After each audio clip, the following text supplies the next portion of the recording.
요즘 암호화폐 시장에서 조용하면서도 또 엄청 뜨거운 키워드가 있죠. 바로 DAT입니다. 네, DAT. 네, 디지털 에셋 트레저리, 그러니까 디지털 자산 트레저리. 이걸 뭐 쉽게 말하면 기업이 운영하는 아주 큰 암호화폐 금고, 뭐 이렇게 볼 수 있을 것 같은데요. 네, 맞습니다. 네, 예전에는 그냥 사서 보유만 했다면 이제는 이 DAT 자체가 주식처럼 거래되면서 시장에 관심이 확 쏠리고 있어요. 왜 VC들이 여기에 주목했는지, 또 지금 시장 상황은 어떤지, 앞으로 뭘 좀 눈여겨봐야 할지 오늘 좀 깊이 파고 들어보겠습니다. 네, 좋습니다. 이번 논의 목표는 DAT의 현재 상황, 특히 뭐 가격 압축이라든지 인수합병 움직임, 이런 걸 이해하고요. 또 잠재적인 위험이나 생존 전략까지 좀 명확하게 알아보는 겁니다. 자, 그럼 시작은 최근에 시장을 꽤 떠들썩하게 했던 사건부터 한번 얘기를 해볼까요? 네. ETH질라라는 큰 DAT가 있었는데 보유하고 있던 이더리움 약 한 4천만 달러, 우리 돈으로 한 550억 원 정도를 팔았다고 해요. 꽤 큰 금액이죠. 네, 그렇죠. 이걸로 자사주를 샀다는데 이거 어떻게 봐야 할까요? 이게 그냥 단순한 재무적 결정일까요? 아니면 뭔가 좀 심상치 않은 신호일까요? 네, 바로 그 지점에서 이제 전문가들 해석이 좀 흥미롭게 갈리는 것 같아요. 아, 그런가요? 네, 예를 들어 GSR의 쿠인 호 같은 분은 이걸 그 순자산 가치, NAV라고 하죠. 네. 그거랑 시장 가격, NAV 사이의 격차, 이걸 NAV 갭이라고 부르는데 이걸 메우려는 그냥 합리적인 조정이다, 이렇게 봐요. ETH 질라의 시장 가격 할인율이 사실 좀 컸거든요. 그러니까 유동성이 많은 이더리움을 팔아서 자사주를 사면 어쨌든 인위적으로라도 주가를 좀 끌어올려서 NAV에 가깝게 만들려는 시도다. 뭐 이런 거죠. 약간 일시적인 조치로 보는 시각입니다. 아, 할인율이 크니까 그걸 좀 줄여보려고. 그렇죠. 근데 반면에 니오클래식 캐피털의 마이크 무셀라는 좀 더 신중한 입장이에요. 이런 방식은 이더리움처럼 언제든 쉽게 팔 수 있는, 그러니까 유동성이 아주 높은 자산이니까 가능한 거지, 뭐 모든 DAT가 쓸 수 있는 만능 해결책은 아니다. 이런 지적이죠. 하긴 그렇겠네요. 다른 코인이면 쉽지 않겠어요? 맞아요. 만약에 거래량이 적은 그런 알트코인을 주로 가지고 있는 DAT라면 자산을 팔려고 내놓는 순간 가격이 확 떨어지거나 아니면 아예 거래 자체가 안 될 수도 있으니까요. 그리고 더 나아가서 L1의 레이 힌디 같은 분은 좀 더 큰 그림을 보는 것 같아요. 특히 ETH 질라처럼 이렇게 덩치가 큰 DAT의 시장 가격이 실제 보유 자산 가치보다 계속 그리고 아주 큰 폭으로 할인되는 이 현상 자체가 어쩌면 위험 신호일 수 있다. 이렇게 경고합니다. 아, 현상 자체가요? 네. 이게 어쩌면 장기적으로 봤을 때 좀 비효율적인 DAT들이 시장에서 정리되는 약간 그런 구조조정의 시작일 수도 있다는 거죠. 단계적으로는 합리적으로 보여도 시장 전체로 보면 좀 경고등이 켜진 걸 수도 있다. 뭐 이런 해석입니다. 와, 듣고 보니 정말 단순한 사건이 아니네요. 이게 근본적으로 DAT가 어떻게 돌아가길래 이런 NAVN 문제가 생기는 걸까요? 그 구조적인 부분을 좀 더 파봐야 할 것 같아요. 네, BAT는 본질적으로 특정 암호화폐를 대량으로 사서 보관하는 상장된 금고다. 이렇게 생각하시면 좀 이해가 쉬울 것 같습니다. 상장된 금고? 네, 마치 금 ETF가 실물 금을 창고에 보관하고 그 소유권을 주식처럼 거래하는 거랑 좀 비슷하죠. DAT는 특정 코인을 보유하고 그 가치를 기반으로 주식을 발행해서 거래소에 상장을 시켜요. 그래서 이 DAT의 가치는 보유한 암호화폐 자산의 총 시장 가치를 다 합친 거, 그걸 이제 순자산 가치 NAV라고 평가를 하는 거죠. 네네. 근데 문제는 이거죠. 주식 시장에서 거래되는 DAT의 가격, 이걸 MNAV, 마켓 NAV라고 부르는데 이게 항상 NAV랑 딱 맞지가 않는다는 거예요. 아, 차이가 나는군요. 네, 뭐 시장 전체의 투자 심리가 안 좋거나 아니면 특정 DAT의 운영 능력에 대해서 사람들이 좀 의심을 하거나 혹은 뭐 보유 자산의 미래가 좀 불투명해 보인다. 이러면 투자자들이 실제 자산 가치보다 훨씬 싼 가격의 DAT 주식을 막 던지기도 하거든요. 이게 바로 MNAV 할인 또는 NAV 갭 문제인 거죠. 운영하는 입장에서는 이게 아주 골치 아픈 상황입니다. 아하. 그러니까 기업 가치는 예를 들어 100인데 주가는 70밖에 안 되는 뭐 이런 상황이 생기니까 이걸 메우려고 자사주 매입 같은 걸 하는 거군요. 맞습니다. 네. 주가를 끌어올려서 MNAV를 NAV에 좀 붙여보려는 시도. 아, 이제 이해가 되네요. 정확합니다. 자사주 매입이 가장 직접적인 방법이고요. 그 외에도 아예 다른 DAT랑 합병을 해서 덩치를 키운다거나 아니면 관리의 투명성이나 규제 명확성을 좀 높이려고 ETF, 상장 지수 펀드로 전환하는 방법도 생각해 볼 수 있습니다. ETF 전환도 있군요. 네. 다만 이 자사주 매입은 좀 신중해야 돼요. ETH 질라처럼 핵심 자산인 암호화폐를 팔아서 돈을 마련해야 한다면 단기적으로는 주가를 올릴지 몰라도 장기적으로는 그 금고 안에 자산이 줄어드는 거잖아요. 그렇죠. 근본 가치가 줄어드는. 맞아요. 이건 결국 NAV 자체의 하락으로 이어지고 결국에는 DAT의 근본적인 가치나 신뢰도를 깎아먹는 그런 부메랑이 될 수도 있는 거죠. 그래서 결국 장기적으로 보면 DAT의 성패는 어떤 코인을 담았냐 이걸 넘어서 그 자산을 얼마나 잘 운용하느냐 여기에 달려있게 될 겁니다. 단순하게 보유하는 걸 넘어서 시장 상황에 맞춰서 포트폴리오를 조정하고 또 추가 수익을 만들어내는 그런 운용 능력이 핵심 경쟁력이 되는 거죠. 운용 능력이 핵심이다. 와, 듣기만 해도 이게 쉽지 않아 보이는데요. 만약에 이 운용에 실패하거나 시장이 갑자기 확 나빠지면 어떻게 되는 건가요? 자료 보니까 죽음에 나선 데스 스파이럴이라는 말까지 나오던데 좀 무서운데요? 네, 그야말로 정말 최악의 시나리오인데요. 몇 가지 좀 뚜렷한 징후로 감지할 수가 있습니다. 네. 첫 번째는 아까 말씀드린 그 M&AV 할인율이 비정상적으로 예를 들어 30% 이상씩 이게 장기간 계속 확대되는 거예요. 30% 이상. 네, 이건 시장이 해당 DAT의 가치나 미래에 대해서 아주 심각하게 의문을 가지고 있다. 이런 강력한 신호로 봐야 합니다. 그렇군요. 두 번째 징후는 이 할인율을 줄이려고 하든 아니면 다른 이유 때문이든 보유한 핵심 암호화폐 자산을 팔기 시작할 때 나타납니다. 자산을 팔면 당장 NAV가 떨어지겠죠. 네. 그럼 이게 투자자들의 불안감을 더 키워서 M&AV를 더 끌어내리고 그럼 할인율은 더 커지는 악순환이 만들어지는 겁니다. 아, 악순환이네요, 정말. 네. 그러면 또 자산을 팔아야 하는 압박이 커지고 이게 바로 죽음의 나선입니다. 한번 빠지면 정말 헤어나오기가 어렵습니다. 와. 그리고 세 번째 징후는 투명성이 약화되는 거예요. 재무 상태나 자산 보유 내역을 좀 애매하게 공개한다거나 아니면 뚜렷한 이유 없이 자사주 매입 공시를 막 남발한다거나 기존 투자자에게 좀 불리한 조건으로 다른 상품으로 전환을 시도한다거나 이런 모습들은 분명히 위험 신호입니다. 뭔가 숨기거나 급하게 문제를 덮으려는 시도일 수 있거든요. 뭔가 찜찜한 움직임들이군요. 그렇죠. 특히 정말 치명적인 위험 요인은 바로 부채 문제입니다. 만약에 DAT가 달러 같은 법정화폐로 빚을 냈는데 갚아야 할 시점에 보유한 암호화폐 가격이 폭락했다면 이건 재앙이죠. 상상만 해도 끔찍하네요. 네. 울며 겨자 먹기로 헐값의 자산을 막 던져야 하는 상황, 즉 강제 청산 압박에 내몰리게 되는 겁니다. 과거에 솔라나 기반 DAT였던 우펙시 사례에서도 이런 달러 부채 상환 압박에 대한 우려가 상당히 컸었죠. 아, 그런 사례가 있었군요. 네. 그 외에도 과도한 레버리지, 그러니까 빚내서 투자를 늘리는 거나 아니면 회사의 방향을 잡는 핵심 경영진이 갑자기 떠나는 것. 이것도 DAT 안정성을 흔드는 큰 문제고요.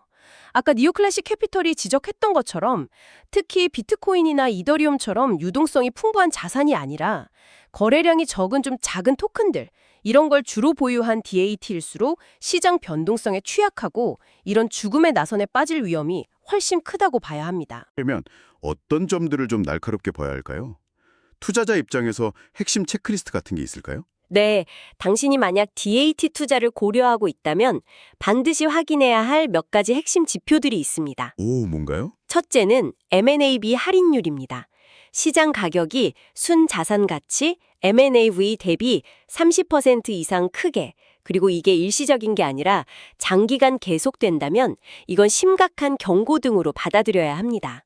시장이 뭔가 큰 문제가 있다고 판단하고 있다는 의미일 수 있어요. 30% 이상, 장기간. 네. 둘째는 자사주 매입, 바이백 공시의 패턴입니다. 합리적인 수준의 자사주 매입은 긍정적일 수 있지만 이유가 좀 불분명하거나 너무 잦은 자사주 매입 발표는 오히려 위험 신호일 수 있습니다. 특히 핵심 자산을 팔아서 매입 자금을 마련하는 경우는 더 주의해야 하고요. 너무 잦은 것도 문제군요. 그렇죠.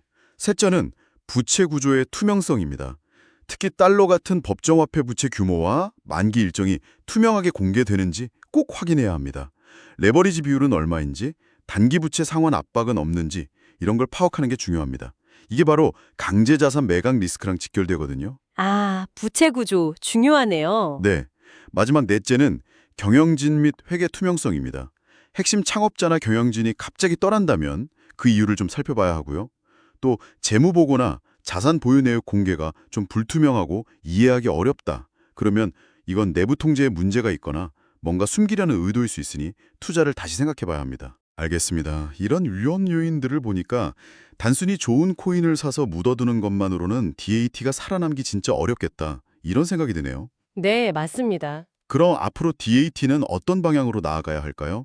생존하고 또 성장하기 위한 전략이 필요할 텐데요. 정확히 보셨습니다.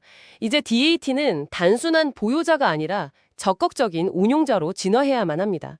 앞으로 몇 가지 방향성이 좀 뚜렷해질 걸로 보이는데요. 네. 첫째는 수익형 DAT 모델입니다. 단순히 보유 자산의 가격 상승만 기다리는 게 아니라 예를 들어서 자체 스테이블 코인을 발행하고 운영하면서 수수료 수익을 얻거나 관련된 블록체인 인프라 서비스를 제공해서 꾸준한 현금 흐름을 만들어내는 방식이죠. 아, 자체 수익을 내는군요. 그렇죠. 둘째는 활동형 DAT 모델입니다. 이건 특정 블록체인 생태계에 더 깊숙이 들어가는 모델인데요. 예를 들어 니어 프로토콜 기반 DAT처럼 해당 네트워크의 검증인 밸리데이터로 직접 참여해서 보상을 받거나 아니면 그 생태계에 필요한 핵심 인프라를 직접 구축하고 운영하면서 지속적인 수익을 만들어내는 방식입니다. 이건 단순 보유랑은 좀 차원이 다른 아주 적극적인 운용 전략이죠. 오, 인프라 구축까지. 네. 반면에 특별한 운용 전략 없이 그냥 유망해 보이는 암호화폐를 사서 보유하기만 하는 단순 보유형 DAT는 장기적으로 좀 어려움을 겪을 가능성이 높습니다. 왜 그런가요? 왜냐하면 DAT를 운영하는 데는 관리비, 감사비, 상장 유지비 이런 비용이 계속 드는데 자체 수익 모델이 없으면 결국 보유 자산을 조금씩 팔아서 이 비용을 메꿔야 하거든요. 그래서 아까 운용 능력이 중요하다고 하셨군요. 그냥 금고지기 역할만 해서는 비용 때문에 제살 깎아먹기가 될 수 있다. 이 말씀이시네요. 네, 정확합니다. 이런 진화 방향과 관련해서 최근에 좀 주목할 만한 투자 유치 소식들도 있던데요. 시장의 돈이 어디로 흘러가는지를 보면 미래를 좀 엿볼 수 있지 않을까요? 맞습니다. 최근 주요 펀드레이즈 사례들을 보면 방금 말씀드린 DAT의 진화 방향과 좀 맥이다는 흥미로운 지점들이 많아요. 몇 가지 예를 들어볼까요? 네, 궁금합니다. 헐클이라는 프로젝트가 있는데 스테이블 코인 발행이랑 운영 인프라 기술로 무려 6천만 달러를 유치했어요. 6천만 달러. 와. 네, 이건 아까 말씀드린 수익형 DAT 모델. 그러니까 자체적인 현금 흐름 창출 능력을 갖추려는 움직임과 딱 맞아 떨어지는 거죠. DAT가 단순 자산 보유를 넘어서 약간 금융 서비스를 제공하는 주체로 발전할 가능성을 보여주는 사례라고 할 수 있습니다. 그렇군요. 다음으로 메가에이티라는 곳은 이더리움 레이어 2에서 거의 실시간에 가까운 트랜잭션 처리를 목표로 하는 기술인데 약 5천만 달러를 모았습니다. 이것도 크네요. 네, 이건 블록체인 네트워크 자체의 성능을 끌어올리는 인프라 투자인데요. 아까 말한 활동형 DAT가 네트워크 인프라 구축이나 운영을 통해서 수익을 얻는 모델과 연결될 수 있는 거죠. DAT라 특정 생태계의 핵심 플레이어로 자리 잡을 수도 있다. 이런 신호를 볼 수 있습니다. 흥미롭네요. 마지막으로 페이브 뱅크라는 곳은 프로그래밍 가능한 커머셜 뱅크를 지향하면서 약 3,900만 달러를 유치했습니다. 디지털 자산이랑 전통적인 상업은행 업무를 결합하려는 시도인데 이건 디지털 자산이 실물 경제와 더 깊숙이 통합될 가능성을 보여주는 거죠. DAT 역시 이런 흐름 속에서 새로운 금융 서비스 모델을 만들어낼 기회를 엿볼 수 있을 겁니다. 그렇군요. 이런 움직임들을 보니까 DAT가 점점 더 뭔가 능동적인 플레이어로 변하고 있다는 게 확 느껴지네요. 그럼 현재 시장에서 이 DAT들이 실제로 어느 정도의 영향력을 가지고 있을까요? 자산 보유 현황을 보면 그 규모를 좀 알 수 있을 것 같은데요. 네, 2025년 데이터를 기준으로 보면요. 주요 DAT들이 보유한 암호화폐 자산 규모가 결코 작지 않습니다. 전 세계 비트코인, BTC 총 발행량의 약 4.11%를 DAT들이 가지고 있어요. 4.11%면 상당한데요. 그렇죠. 이더리움, ETH는 전체 발행량의 3.64%, 솔라나, SOL은 2.88% 수준이고요. 물론 비트코인의 경우는 여전히 마이크로스트래터지라는 단일 기업이 워낙 압도적인 물량을 가지고 있어서 전체 DAT 시장 비중을 좀 크게 끌어올리는 면이 있긴 합니다. 아, 마이크로 스트래티지가 크죠. 네. 하지만 2025년 이후 추세를 보면요. 이더리움이나 솔라나 기반의 DAT들이 빠르게 성장하면서 포트포리오를 좀 다각화하는 모습이 뚜렷하게 나타나고 있습니다. 비트코인뿐만 아니라 다른 주요 블록체인 생태계에서도 DAT 모델이 활발하게 자리 잡고 있다는 증거죠. 다른 코인 기반 DAT도 늘고 있군요. 네. 참고로 미국에서 승인된 비트코인 현물 ETF들이 보유한 비트코인이 전체 공급량의 약 6.77% 정도 되고요. 이더리움 현물 ETF들이 전체 이더리움의 5.58% 정도입니다. ETF랑 비교해보면 적극적으로 수익을 내고 위험을 관리해야 하는 말 그대로 액티브 펀드로 봐야 하는 거군요. 정확히 그 지점입니다. DAT는 이제 정적인 금고에서 동적인 펀드로 진화하고 있는 거죠. 따라서 잘 운영되는 DAT는 기초자산, 예를 들어 이더리움이나 솔라나 다체 시장 수익률을 뛰어넘는 그런 초과 수익을 투자자에게 줄 수 있는 잠재력이 있습니다. 오, 초과 수익 가능성? 네. 하지만 동전의 양면처럼 관리 부실이나 과도한 레버리지, 불투명한 운영 같은 문제들이 터지면 순식간에 가치가 폭락하거나 아까 말한 그 죽음의 나선에 빠져서 붕괴할 위험도 같이 가지고 있는 거죠. 그렇죠. 하이 리스크, 하이 리턴일 수도 있겠네요. 그렇습니다. 이제 DAT 시장은 어떤 코인을 담았느냐는 물론이고 그걸로 뭘 하고 어떻게 관리하느냐는 그 운용 능력의 시험대에 본격적으로 올랐다. 이렇게 봐야겠네요. 물론 시장 전체가 좀 살아나면 골치 아팠던 NAV 갭 문제 같은 건 자연스럽게 해결될 수도 있겠지만 거기에만 기댈 수는 없을 거고요. 맞습니다. 시장 상황은 외부 변수일 뿐이죠. 결국 핵심은 캐피탈 디스플린, 즉 자본 운용의 원칙과 효율성입니다. 얼마나 합리적으로 자본을 배분하고 위험을 통제하고 또 지속 가능한 수익 모델을 만들어 가느냐. 이게 앞으로 DAT의 흥망성쇠를 갈 가장 중요한 키워드가 될 겁니다. 캐피탈 디스플린, 자본 운용의 절제와 효율성. 네. 단순히 쌓아두는 걸 넘어서 얼마나 영리하게 운용하느냐가 생존과 성장을 결정짓는 시대가 온 거죠. 네, 오늘은 디지털 자산 트레저리, DAT의 현재와 미래에 대해서 정말 깊이 있게 파고들었습니다. 단순 보유 단계를 지나서 이제 액티브 펀드로 진화하는 과정에서 결국 운용 능력과 투명성, 그리고 자본 운용의 효율성이 생존을 가르는 핵심 요건이 될 거다. 이 점을 분명히 확인했네요. 네. 앞으로 시장이 진화하면서 아까 이야기했던 수익형 DAT나 활동형 DAT 중에 어떤 모델이 주류가 될지 아니면 다양한 형태의 DAT들이 각자 자기 영역을 만들면서 공존하게 될지 이걸 지켜보는 것도 상당히 흥미로운 관전 포인트가 될 것 같습니다. 자, 오늘 나눈 이야기를 바탕으로 당신은 앞으로 어떤 혁신적인 운영 모델이나 전략을 가진 DAT에 주목하시겠습니까? 어쩌면 관심 목록에 새로운 이름이 추가될지도 모르겠습니다. 다음번에도 흥미로운 주제로 다시 찾아뵙겠습니다.